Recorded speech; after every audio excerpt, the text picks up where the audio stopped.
গতকালকে সংসদ একটু দেরিতে বৈঠক হয়েছে। আমরা এ যাবৎকাল সংসদ নির্ধারিত সময় টাইমলি বসেছে। শুধুমাত্র গতকালকে আমাদের সংসদীয় কমিটি একটি মিটিং ছিল।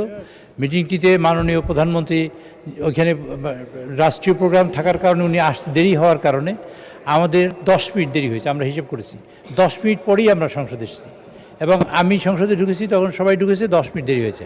কাজেই আমরা এর জন্য গতকালকে 10 মিনিট দেরি হয়েছে, আমরা দুঃখিত। কিন্তু কথাটা হলো 10 মিনিটের জায়গায় যদি আধা ঘন্টা বলেন সেটা কিন্তু দুঃখিত না, সেটা একটু অসুবিধা। কাজে 10 মিনিট দেরি হয়েছে এবং 10 মিনিটের ঠিক 11 মিনিটের সময় আমি সংসদে ঢুকেছি, আমার খেয়াল আছে। কাজেই ভবিষ্যতে আমরা সতর্ক থাকবো সবাই মিলে, যাতে আমাদের দেরি না হয় এবং টাইমলি যেন শুরু করতে পারি। তৃতীয়ত হলো আরেকটা বিষয়, মাননীয় স্পিকার, সংসদে আজকে মাননীয় নেতা, আমাদের সংসদে মাননীয় প্রধানমন্ত্রী উনি যশোর গিয়েছেন। সঙ্গত কারণে আমাদের অনেক সদস্য সেখানে গিয়েছেন, অনেক মন্ত্রীও গিয়েছেন।